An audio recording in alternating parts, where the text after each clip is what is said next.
Good evening, everyone. I'm the storyteller, and I am here to help you sleep better with true horror stories. Before we begin, make sure to subscribe to the channel and like my video. I would love to know where you are from and what time you're watching this video. So please leave a comment to let me know, and I will draw from that experience to tell even better stories. When you are ready, feel free to relax. My sister and I grew up together as two completely normal girls. Now, she's 26 years old, and I'm 24, but for the last 10 years, every weekend, I have to visit her in a mental health center where she has been confined ever since. I guess you're wondering, what is the reason why my sister ended up in that place? And I would love to be able to give you a concrete answer about it. But the truth is that what happened to her specifically is something that to this day is a complete mystery to everyone, but it all started after a strange incident that took place one summer afternoon in the summer of 2013 that changed our lives forever. At the time, Bana was 16 years old, and I had just turned 14. My father is an architect, so we were constantly traveling due to his work. Our mother passed away when Brianna and I were little girls, this after years of battling breast cancer, and since then we had no one else in our care. It was just me, my sister, and my dad. However, Dad always managed to take care of us and give us a good life. Once he was assigned a new project to redesign an old abandoned house into a hotel. It was a very ambitious project, and the pay was very good. The problem was that the house was in another city, and the project would take several years to execute. So we had to move at least temporarily to that city in order to start the project as soon as possible. The real estate company arranged for us to stay in a small house near the old one. And within a week, we moved into this new house. The old abandoned house was at the back of our new home and could be seen in all its splendor from my sister's room. And the first thing I noticed when I arrived was that the old house was really huge and spectacular. More than a house, it was a big mansion that in its glory years must have been the splendid place in the whole town, but it was in very bad shape. Now, the second thing that surprised me, but not pleasantly, was that this was a country area where there was a lot of land and forest. When my dad told us that we were moving to this town, I was very excited because this was a much bigger and more modern city than ours, but it turned out that the house was located in a small farming town on the outskirts of the metropolis. This change had a significant impact on our lives because we also had to change schools due to the long-distance problem, and while my father and Brianna seemed very excited about moving to his new place, I was not happy at all. I missed my friends, and the country life became too boring for me. Besides, I don't know why that old abandoned house gave me a bad vibe from the first day I saw it. However, as time went by, things took shape. In the morning, Dad used to go to the old house with his group of workers and take care of his work while Brianna and I went to school. Our school was a 15-minute walk from our house, and we used to ride our bikes. My sister had always been outgoing and good at making friends, so she got along with all her new classmates very easily and quickly became very popular. I made a few friends too, but I never went beyond being just another random girl. However, it was just this quest for popularity of Brianna's that triggered the chilling events that transformed her and marked our lives forever. One day, I was sitting alone at school when I overheard two girls talking right next to me. One blonde girl was saying to the other girl, Brianna said we could go party at her house. She said the party would be at the old abandoned house near where she lives, and that her dad is also going out of town this weekend. I was a little surprised that my sister invite her friends to a party without even asking Dad's permission. On the way home, I asked her, why are you going to party with your friends at the old house?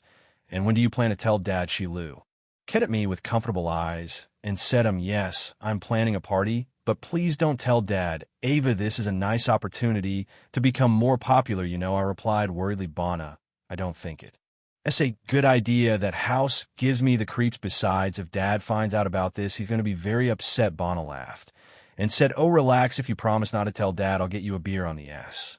Why are you okay? And again, she started laughing as she rode her bike past me.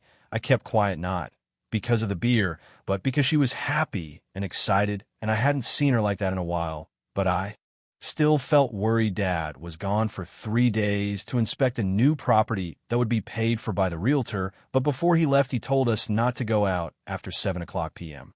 and that no friend were allowed in the house. Be good for the next 3 days. I will call often to see how you're doing. Okay, be careful. And if there are any setbacks, call me right away. Then she hugged us. And left. I still regret not telling him about Brianna's plan. That morning, God knows, if I had, I would have saved her from the horrible incident that was about to happen the next day when we were at SCO. Oh well, my sister was planning the party with a couple of friends. I was standing there with her. When I saw that she invited 6 or 7 people after we got home, Brianna said, "Let's go, Ava, where do I set in?"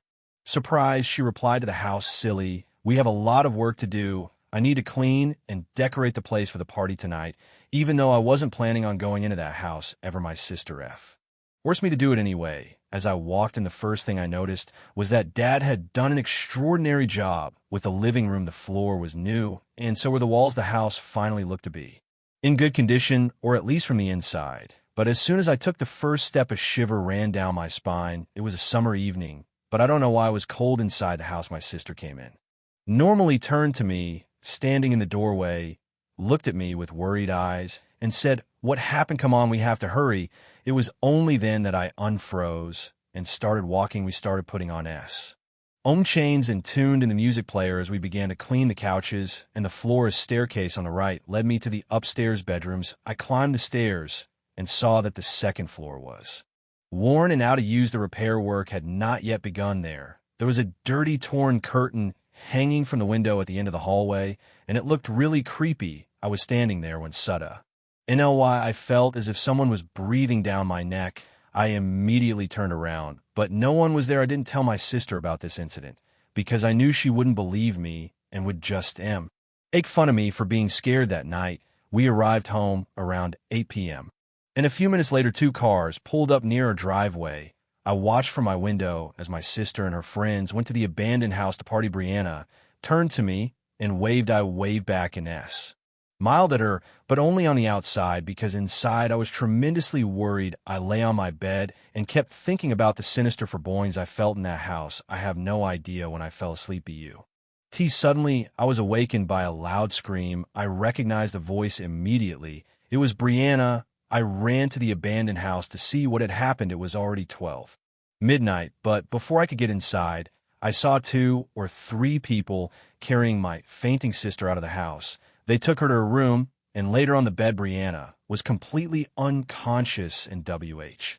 And I asked the blonde girl what happened to my sister. She replied in a strained voice, "We don't know, Ava." Brianna went upstairs for a minute, and then we heard her screaming very loudly. We didn't see what happened, but we assumed that something scared her very much, and she fainted at that point. I was all alone in the house and had no idea what to do. Seeing me so distressed, one of the guys in the grow up said, "Don't worry, she'll be fine in the morning. She probably got drunk and had hallucinations in that old house. Just let her sleep. If you need help, call one of us. Will come over then." After that, Ryan left that night. I didn't call my dad because I was already feeling too guilty about withholding information from him. Bana slept through the night, but after that, my sister was never the same as Uwin. As she woke up the next morning, she began to transform into a completely different person. She stopped going out, stopped talking, and just sat by her bedroom window, looking out at the abandoned house. All day, my dad and I were scared to see her strange behavior, but in the following days, it only got worse. Brianna started whispering like a maniac, looking at the house as if she was singing something at super speed. Sometimes she would even laugh to herself as if she was talking to someone. Desperate and bewildered by my sister's sudden behavior, my dad called one of his friends who was a psychiatrist to examine her. He conducted a therapy session with Brianna, but before the session could end, she jumped off the couch and bit a piece of flesh from the doctor's neck and started laughing like a lunatic. See, it was an extremely cruel and shocking sight for me. I cannot describe how terrifying it was to see the piece of flesh covered in blood hanging from her mouth, and her eyes got so big that they looked like they were going to pop out of their sockets at any moment. Every time we consulted a doctor, she would start behaving violently. My dad couldn't sleep at night. We were tense and scared all the time.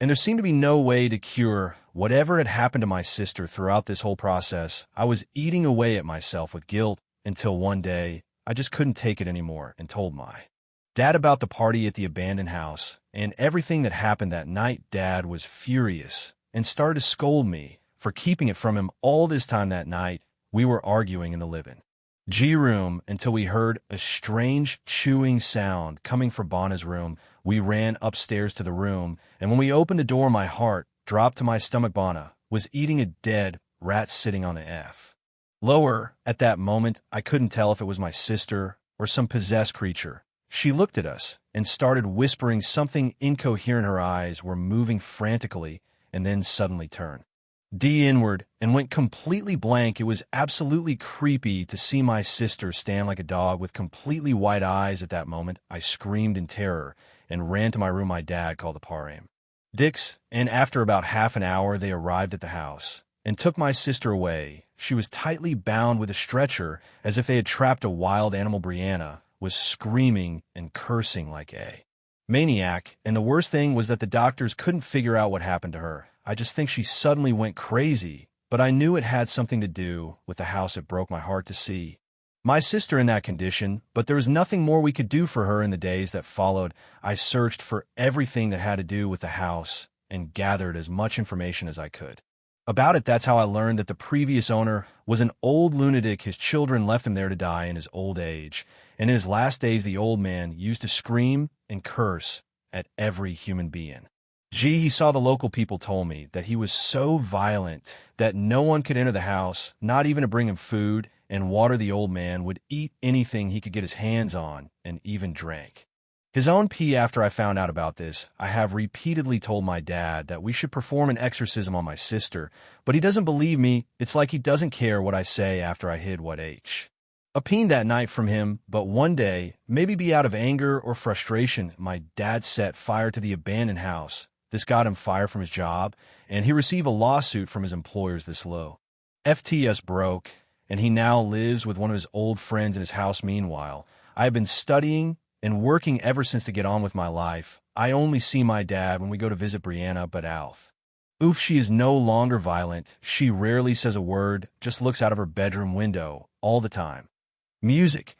I'm an extremely curious person. I can't help but want to know everything when something interests me. However, after that day, I understood the meaning of that old saying, curiosity killed the cat, like never before. I was in high school when all this happened. One day, I found out that there was an old abandoned building within walking distance of my house. I had recently acquired a very particular taste for exploring abandoned places in the city, which had made me famous among the kids at my school. This curiosity for exploring building ruins came to me after watching a video on YouTube, and then it happened to me like when someone discovers their calling in life. It was like a puff. And I knew right away that I wanted to start doing this in my own city. At that point, I had already explored an abandoned school, a church, and several houses, but after learning about this building, my curiosity to get there only increased every day. At the same time, I felt that by doing this, I would have a very funny story to tell people, as if I would become everyone's favorite. It was out of this curiosity that I convinced my friends Liam, Charlie, and Elvis to come with me. At first, Elvis didn't want to come with us, but after nagging him a couple of times, he finally agreed. We finally convinced him how it would be a wonderful experience and that it would be a good story to tell for the rest of his life. One day, we agreed to go after school the next day, because it was a bit tiring to walk there, as the building was deep in the thick forest that enveloped the city. We got there after almost 2 hours of walking, but when we had the building in front of us, we knew it had been worth every step. The plaque. It was huge and imposing. It was a beautiful mansion from the 20s, really impressive. Its walls were immense, but they were very dirty and worn as expected. There were trees on top and cracks in many places. Most of the windows were broken, but we still couldn't see anything inside. After a few seconds, we jumped out a window and landed next to the stairs, which were just like the rest of the house, dirty, indeed, in very bad shape. But somehow we managed to use them, although we first explored the entire first floor, looked through the old furniture, and realized that practically everything was intact, or rather, in the same place it was when the house was abandoned. The furniture was still covered with sheets, only they were old and full of mold. Likewise, the glass and wood dining room had all its chairs complete and in place, and even had a vase in the center whose flowers had died a long time ago and were now just a dark and smelly mass at the bottom of the vase. There were also pictures all over the Ooh, some of them just decorative, while a couple show the image of a family father, mother, and two children, but they were in such a bad state that it was practically impossible to distinguish EIR faces only some details like the clothes and the fact that they were posing as families usually do for a portrait, which let you know that it was a family portrait besides in my research previous to.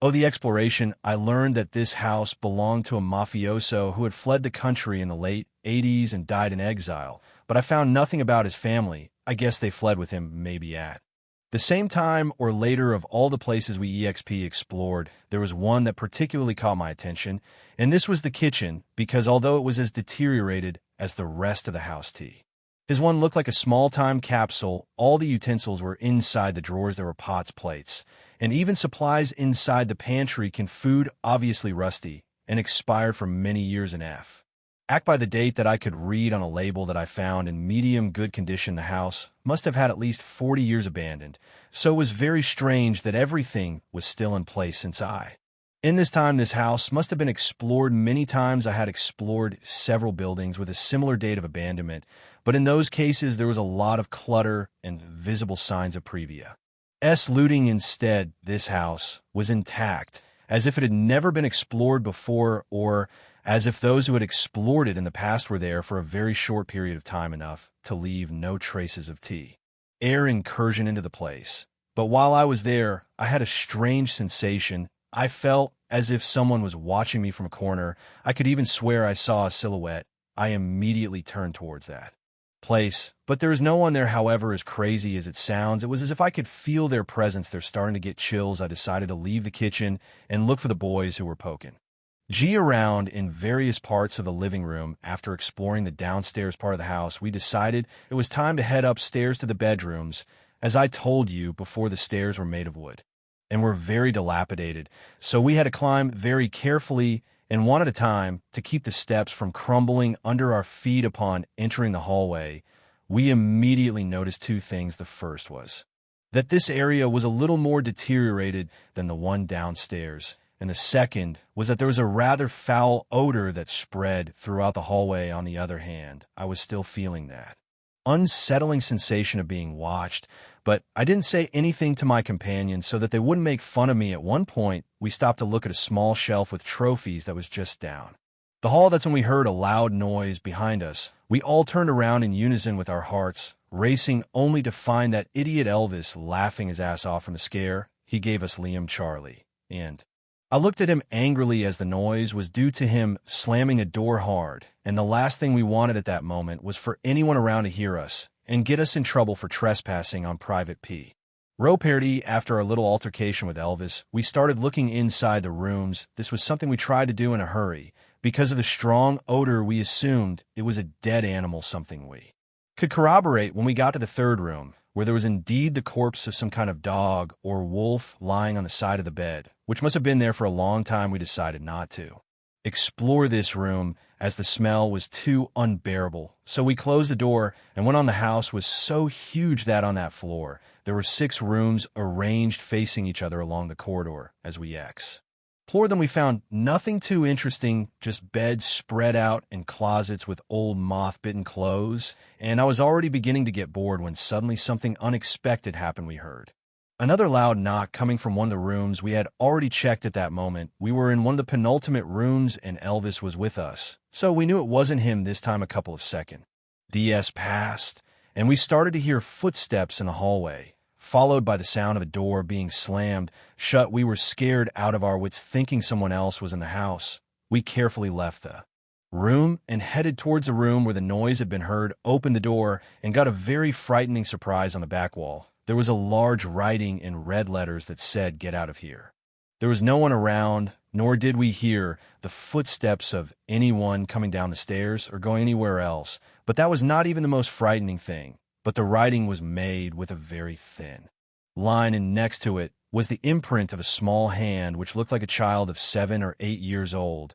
It was as if a small child had written this sentence with a finger full of blood. At this moment, our blood froze as we had just entered that room, and this writing was definitely not there. We looked at each other very puzzled, and without saying a word, we started to slowly withdraw from the room when We were in the hallway. We began to deliberate about leaving the house right then and there, or exploring some more. Actually, we had a couple of rooms and other places left to explore. I wanted to continue exploring and photographing despite what had happened, but my companions were peeing their pants and wanted to leave, so I told them to go downstairs while I took a look at the rooms at the end and caught up with them. Liam and Charlie disagreed, while Elvis hadn't finished hearing the verdict, as he was already going downstairs in the inn. Charlie and Liam said they would wait for me in the living room, but please don't delay me, and started down the stairs. When I think about it now, I realize how foolish I was, for while what happened in the first room gave me chills, my curiosity was even more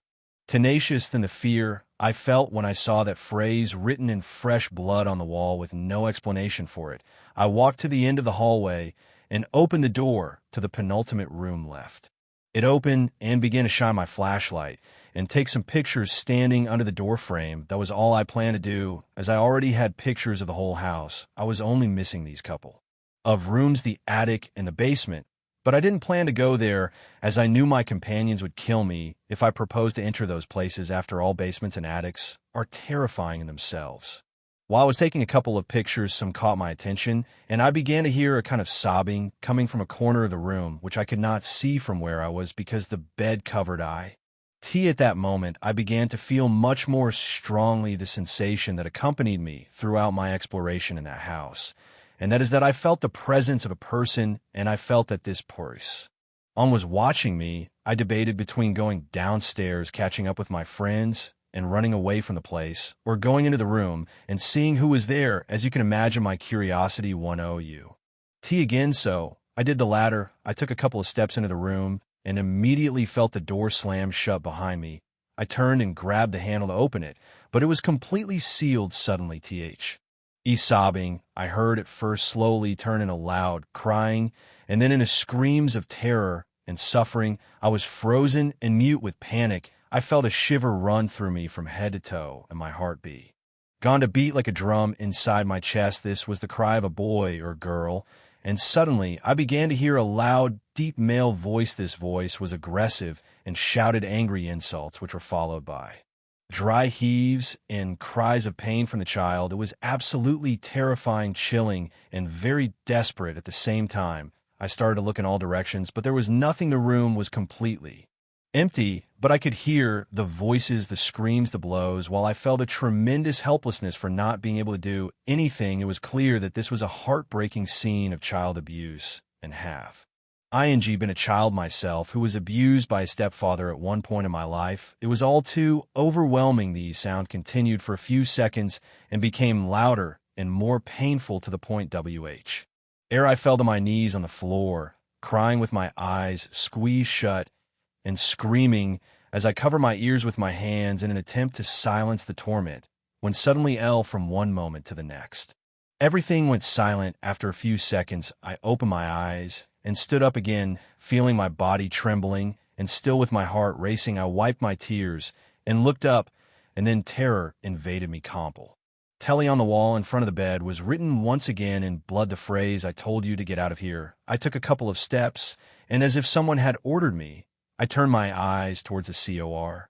Now, where I had heard the sobs in the first place, and what I saw there would haunt me for life. Like everything I lived inside that cursed house, in that corner, in a fetal position, was a small skeleton, covered with what looked like a small, tattered, and rotten dress by the action of mold, which also surrounded the small body and extended over part of the floor and the wall from the state it was in. It must have been there for many, many years, as the bones were dry, and there was no trace of flesh on them, not even a rotten smell, but rather mold and dampness. At that moment, I began to hear knocks on the door, or rather, I paid attention to the knocks on the door, because now that I remembered, I had been hearing them for a while, but with the D of the screams and everything that happened in the room moment ago, they were in the background for me, and I ignored them completely. On the other side, I could make out the voices of my friends calling out to me and struggling with the handle to try to open the door, when suddenly the door swung open. My friends entered the room, almost stumbling. They looked very distressed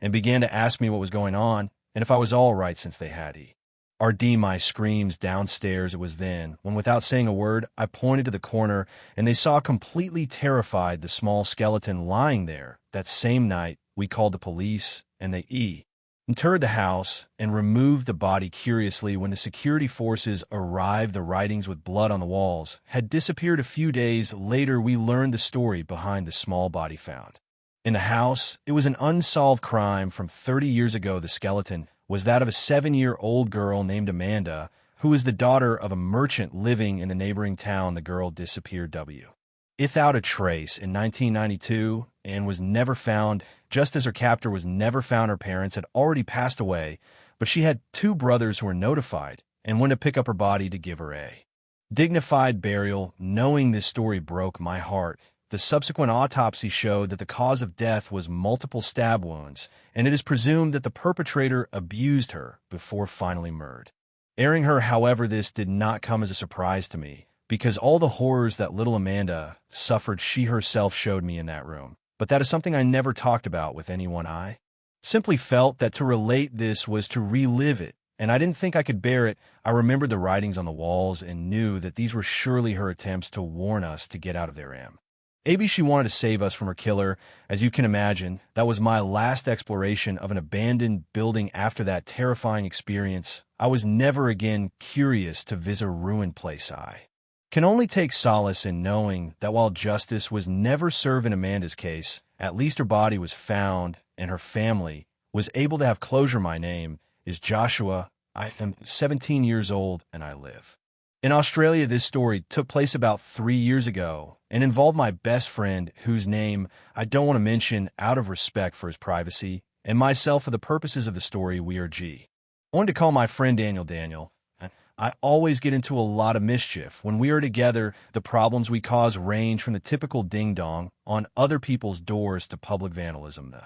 There have been a few instances where we've been chased by the police, and everything is just that we cause trouble and have fun doing it. When my friend and I were about 14 years old, we went to my aunt's farm in Queensland. She had a beautiful farmhouse surrounded by a large sugarcane crop. My aunt's house was actually big and cozy, but my friend and I wanted to camp outside in a tent one night. When I was younger, I was with my family at a barbecue, and my uncle told us about a house on top of a big hill not far away, which was abandoned and supposedly haunted. That night, I remember that story and asked my uncle specifically where it was. He was a little surprised by my question, but then pointed us to where it was. My friend and I looked at each other, and we both knew what we had to do. We were to go the next day. We wanted to investigate this haunted house. The next morning, he and I grabbed our backpacks and packed the essentials for an adventure: a pocket knife, a flashlight, warm clothes, snacks, and so on. We told my aunt we were going for a bike ride,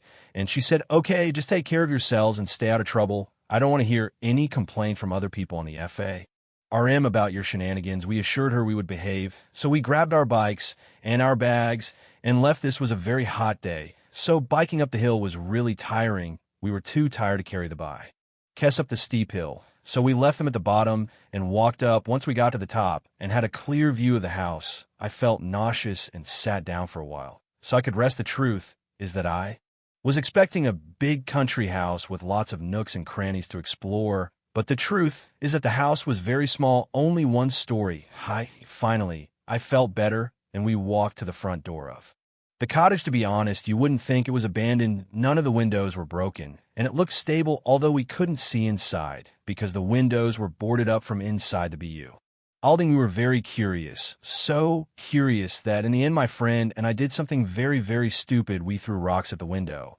so we could remove the boards and get inside. This hill was pretty isolated from the town. There was basically nothing but trees and brush around, so we didn't think anyone would see us, as the house itself was also abandoned. Who would care if someone broke a couple of windows in an uninhabited house? Once we broke all the windows, we kicked and punched the boards out, and one by one, all the boards were left lying on the floor. I don't know why, but for some reason or other, we decided to break all the windows and remove all the boards instead of just one. We probably thought it was fun to break things like the stupid teenagers we were. The thing is, with all the board out of the window frames, quite a bit of light was coming in, and we could see the inside of the house better. We crawled through a window and could now see everything very clearly, the layout of the house was very simple. The living room was connected to the kitchen, and there was a bedroom and a bathroom. But what we saw in these spaces confused us. All the cupboards and drawers were full of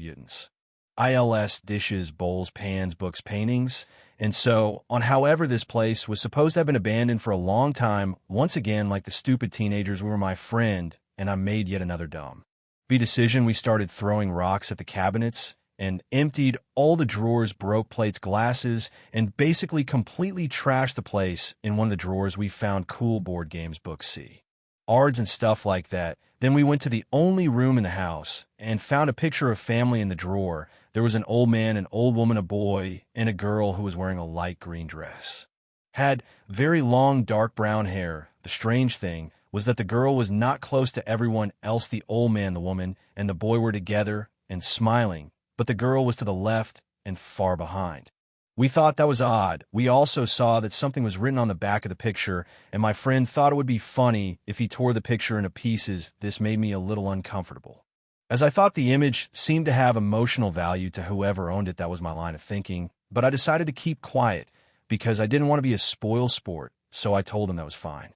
Yes, that's what I wanted, and started laughing, thinking I was all bad boy. My friend carried out his new little act of vandalism, but as he started to rip the picture, we heard a faint chant coming from outside. It was a girl's voice, my friend, and I looked at each other, and we were both quite quizzical. Now, Daniel told me to go to the front window and take a look. I was scared, so I didn't want to believe until he, my friend, obliged. It's funny how we ended up getting trash property that didn't belong to us without any fear. And now we were scared of a girl humming a song after debating for a moment with Daniel about which of us should go take a look. I finally slowly walked over to the window and looked out for a moment. I really thought it was a ghost or something, but in fact there was someone outside.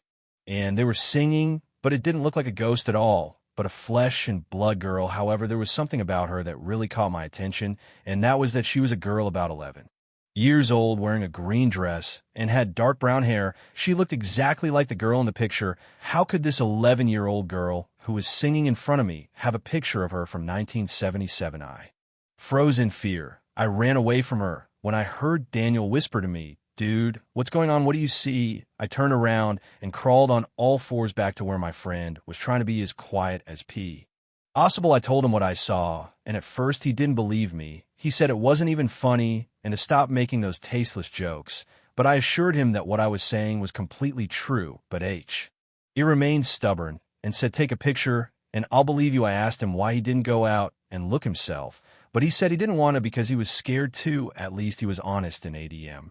Eating it, I listened to my friend and decided to go out and take a picture of the girl. So I took out my phone and opened the camera, crawled on all fours back to the window, and as I was about to take he picture, she slowly stopped, turned around, and let out an incredibly loud scream as she pointed at me, and then jumped backwards off the hill. I dropped my phone and ran to my friend. I felt so nauseous that I threw up right there. When Daniel saw me, he started asking me, "Bro, what happened? What was that scream? Why are you throwing up?" He was very scared and desperate, but it took me a while to get a grip. And it was only after I was able to come to my senses that I told him what I had just seen, and to my utter surprise, he believed me. We stayed in that house for quite a while, feeling too scared to leave. In case that girl was still there, we sat there in the middle of the room in complete silence for about 2 or 3 hours until we heard a car approaching the house. A few minutes later, we heard the sound of the car door opening and then a loud male voice shouting, "We know you two are in there, get out." Before we go in, it was the cops. We didn't know what to do or who had alerted them to our incursion to at house. We thought maybe it had been the girl, so we quickly began to hatch a plan to get out of this without being arrested. After wandering through all our options, which clearly weren't too many, we decided that when the cops came through the front door, we would run out the window, go around the house, and down the hill. We did just that. Once the cops finally came through the front door, kicking it WN, then we jumped out the back window, ran around the left side of the house and down the hill in a straight line to our bikes. Once we got our bikes, we got away pretty quickly because the cops turned air car off and had to turn it back on to turn around and follow us. But by the time they did, Daniel and I had already started our way back to my aunt's house when we finally got inside the house. And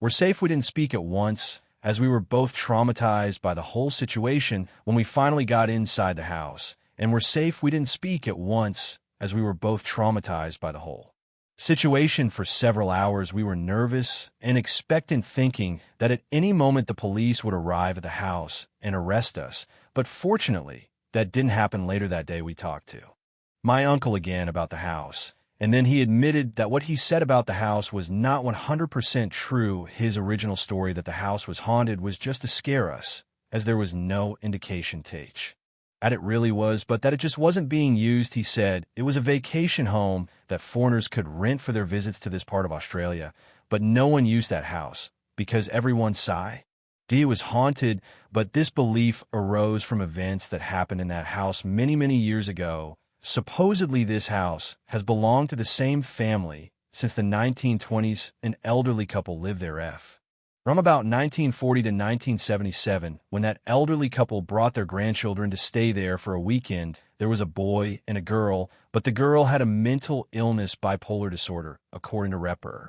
T.S. The girl was said to have murdered everyone in that house and then committed suicide by jumping off the hill. Upon hearing this story, Daniel and I were shocked, and a sense of dread came over us. We stayed up all night talking about that day. We both realized that the girl we saw in the house was the same girl my aunt told us about. To this day, we have never told anyone about this story, but whenever I visit my aunt, I can't help but look up at the hill and think that the ghost of that little girl still haunts that place. My boyfriend and I were looking for a place to skateboard, and I knew there was an abandoned school nearby. I know it's not exactly a place to skateboard, but we like skating more for the views than for the tricks. It was something we did just to relax. We weren't there to be professional skateboarders or anything, if you know what I mean. The thing is that we both found it very interesting to go explore this place where we were told there was a skating rink. So we thought it was interesting to have this kind of abandoned house experience. But in a school in this case, we decided to go at night to add to the suspense,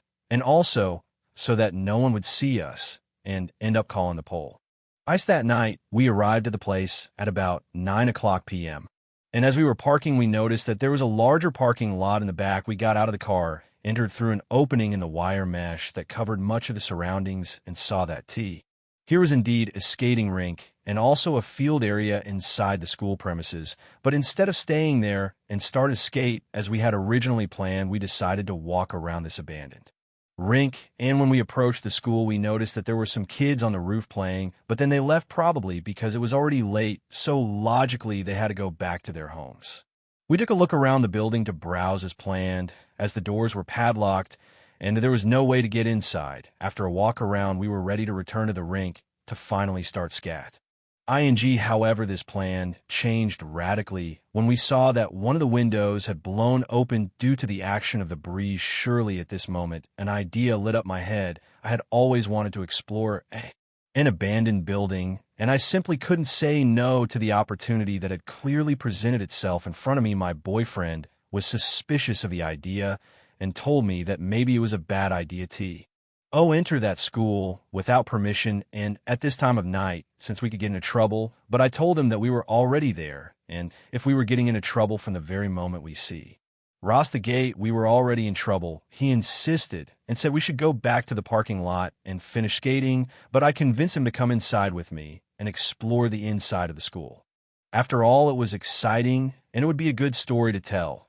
So we put our skateboard back in the car, and before going back to the building, my boyfriend took a baseball bat he had in his car, and it turned out he also had a flashlight. So he took those two things for protection, and we headed towards the school. We immediately went in through the window that had been broken. There were some signs the people had been there, but not as squatters or homeless people, more like kids who found a place to smoke and do their thing. As it turned out, we were on our own, so we were able to explore almost at our own pace and have fun while doing so. I would say the creepiest part of this adventure up to that point was how untouched everything was, but that wasn't all that surprising either, being that the school was recently abandoned about 3 or 4 years ago. At the time we went in to explore, this was a Catholic school that had a significant student enrollment, so it wasn't quite clear why it closed so suddenly, because literally it was like they just woke up one day and decided that they had to close. Basically, one day they closed the doors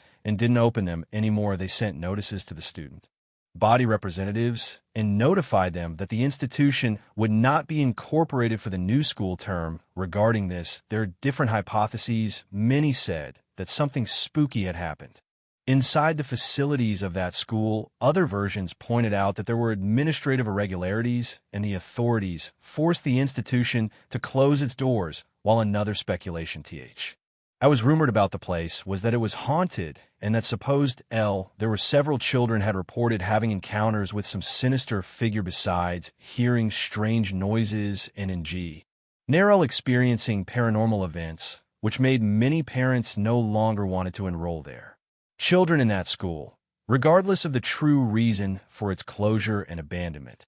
It seems evident that the decision was abrupt. They left behind nearly everything, taking little with them. Remarkably, most of the electricity remained on, providing us with some lighting. We enjoyed exploring the desks, discovering pictures of teachers with their families and students in classrooms. Each room was filled with remnants of the past. In the band room, we found all the trophies that the school band had, one still on display.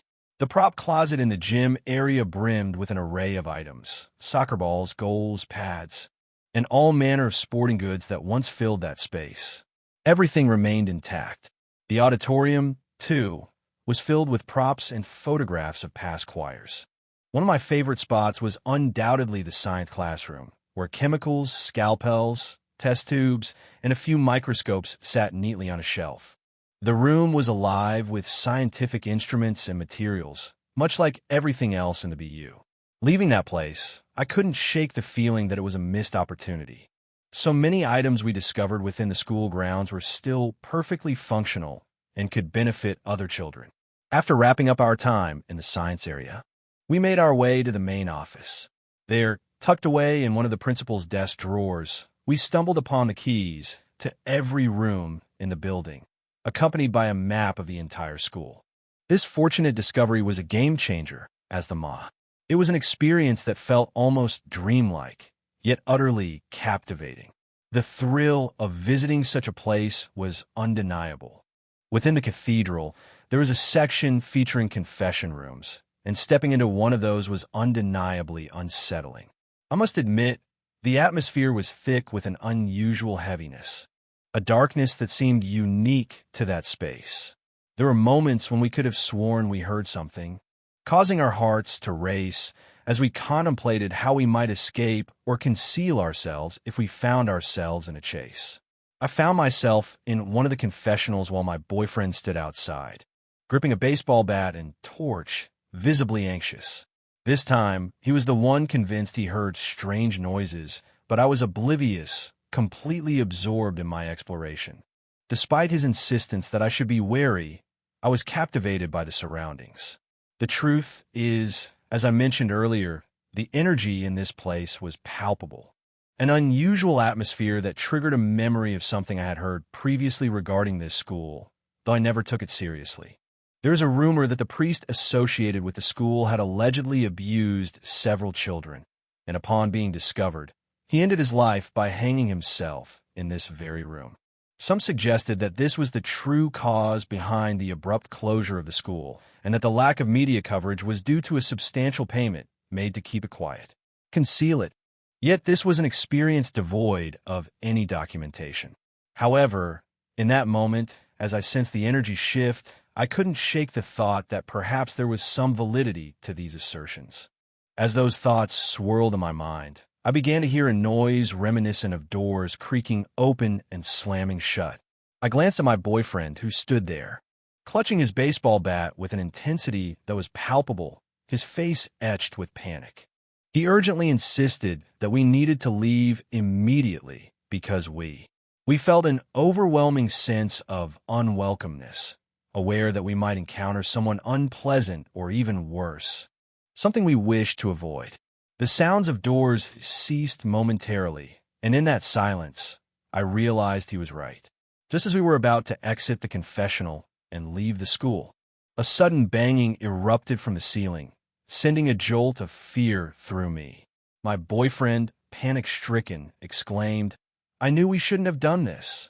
Look what's happening. This place is haunted." He steeled himself, and flung the baseball bat over his shoulder, ready for whatever might come next. He seemed poised to strike at whoever was behind that noise, and I began to feel a deep sense of unease. It dawned on us that we had misplaced the key we had taken from the main office, the one that unlocked nearly every door. Clearly, exploration was no longer our focus.